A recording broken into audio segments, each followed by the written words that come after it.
Morning everyone, GZTV. It is a little early, but I have a final at 10. It's 9:05. I'm gonna get this video out to you guys real quick. I'm gonna go get ready, all that stuff. I gotta study a little bit before the final. Take my final, then I'm packing up and dipping. So this is the final video in the college dorm. Is it sad? Not really. I'm gonna be honest, I know people get like sentimental about this stuff, but I want to get the hell out of here anyway. So this is the 8th episode of season 12. We are officially 2/3 of the way through season 5. Take it. Obviously named after the Jordan Chase, catchphrase. We're just going to talk about what happened in this episode. It is a spoiler review. I'm going to tell you guys exactly what happened. And then I might give you guys a little bit of my thoughts at the end. So, yeah. So Dexter Morgan attends one of Jordan Chase's motivational seminars. He's using this as an opportunity to kill head of security Cole Harmon. So, and then, there's the shootout at Club May, and there's the fallout of that. Maria LaGuerta is surrounded by the press. They want to know, what happened, who's to blame, who took over this operation,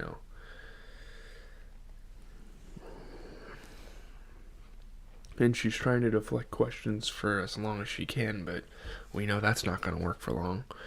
Angel Batista informs Maria that ballistics prove that the two innocent women were not killed by police, but by the Fuentes brothers.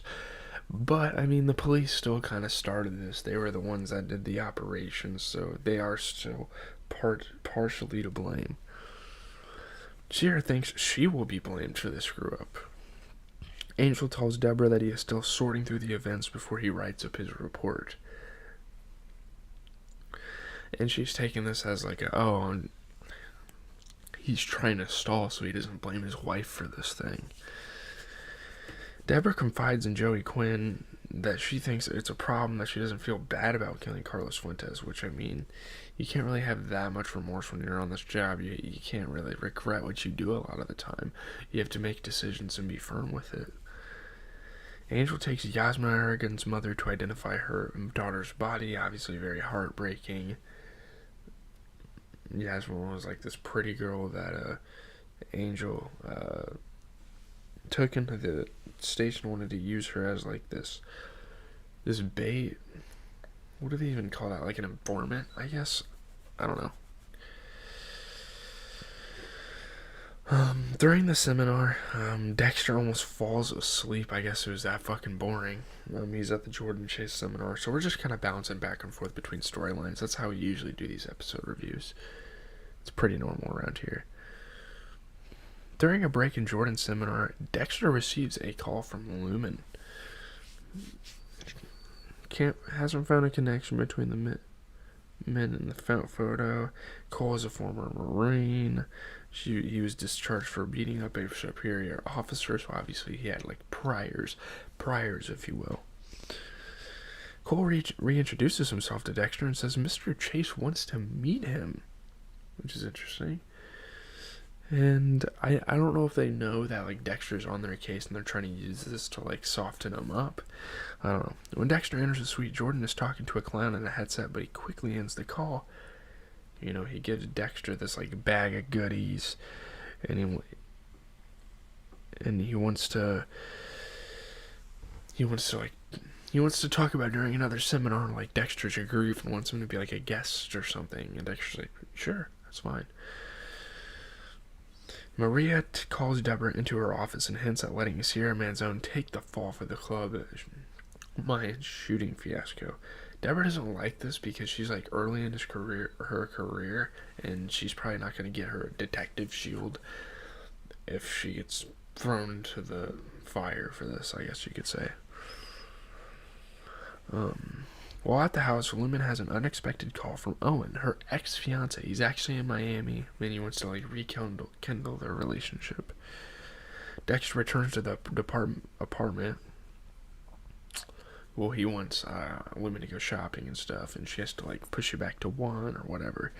Dexter returns to the apartment, and Deborah mocks Jordan's Born Primal onesie for Harrison. And Dexter has to act like he likes the guy, and he's not just going there to investigate something. Maybe if it was a part of the police thing, but Dexter wants to be ahead of the curve on like every case. I don't know why he's like that, but yeah. The next day, while Cole is at his post during a seminar, Dexter practices his game plan for capturing Cole. He has the lock-picking kit, blah, blah, blah. Lumen meets Owen at a cafe across from the Blue Pelican Motel, and they're discussing, everything that's going on in their lives, updating each other, that sort of thing. Cohen and Deborah watch a televised press conference in which Maria claims that Deborah was in charge of the failed club operation. So LaGuerta decides that Deborah's gonna take the fall for it. Ooh, that's not a good thing. It really is not a good thing. So she's really pissed off. She's gonna be getting suspended. Yeah. Stan Liddy stages a fender bender with Lumen to learn about her when they exchange information for insurance purposes. Obviously, he is spying on her. So, yeah. Meanwhile, Dexter keeps his eye on Cole, who is in the hotel lobby, flirting with an attractive blonde lady. And, Lumen calls him again, and obviously it's not a good time. That. She's in the lobby with him. They go to the supplies in the kill room. She tells Dexter everything. She's confessional. She's like, oh, I met with my ex-fiance, and I got in a car accident, and all that stuff happened. To avoid Lumen running into Cole, Dexter advises her to stay in the room overnight. So they prepare the kill room. Deborah barges into Maria's office after being publicly blamed for the Club Mayan shootings. Maria's kind of a bitch, I'm not gonna lie. She cannot take the fall, I guess, because she's the fucking lieutenant, and she'd easily lose her job, I don't know. And she was probably on her last strike with Matthews anyway. So, as Lumen observes Dexter setting up pictures of the barrel victim, she realizes that he's been doing this for a long time, and Boyd Fowler wasn't Dexter's first kill, so as we go on, she's learning more and more about him. They hear Cole enter his room, but unfortunately he has the blonde woman with him. Lumen got raped, and she hears these noises, and it reminds her of things, and she's kind of losing herself.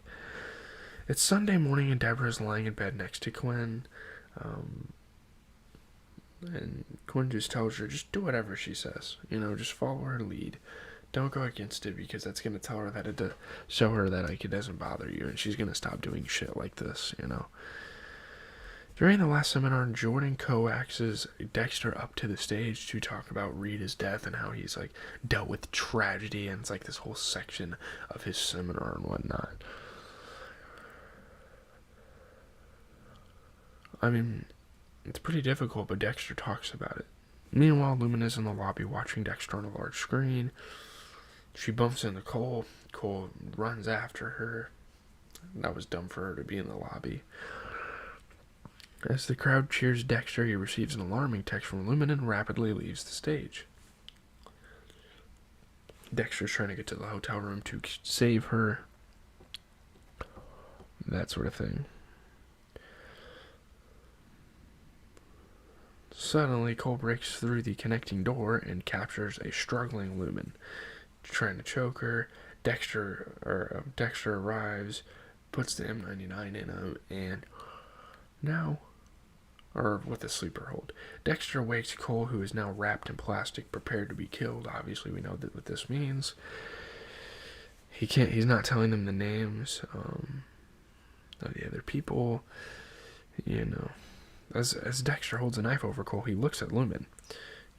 She nods in approval. He stabs Cole, kills him, that sort of thing. This is who he is. He's kind of telling her that his mother was murdered in front of him. He's telling her all of his motives. Sarah Manzone brings a box of her stuff into the homicide department, and Deborah realizes she is the one turning on her. And she is the one to get her shield to get rid of Deborah. So, yeah. Angel's supporting Deborah as well. He tells her that. Dexter is on his way out of the hotel, carrying Cole's dismembered body parts in his luggage, which is really risky because he runs into Jordan Chase. There's a security issue, obviously. That's Cole dead, missing. The tick-tick-tick thing. The watch guy is Jordan Chase. They have that whole little connection at the end. So at the house, Lumen stares at Cole's blood slide, and she doesn't end up meeting with Cole to go on like their around the world trip. I guess I forgot to mention that, and he tears up the ticket. Dexter and Lumen dispose of Cole's remains from the Dexter slice of life, and they discuss taking out Jordan. Liddy photographs them with a. Liddy's photographing them while they're like dumping the bodies because he's trying to spy on them. He's pretty much like tailing them this entire time. And yeah, that does it for the episode. That is the plot twist. Stan Liddy is on to something. They put things in the ocean, and he can only assume what those are. So that's going to do it, guys. Leave a like, comment, and subscribe. That is the last video in the college dorm setup. So until this fall anyway, we're going to be in a different room, but it's going to be the same kind of layout. So hopefully you guys have a good rest of your day. I'm out. I got to go take a final here in about 40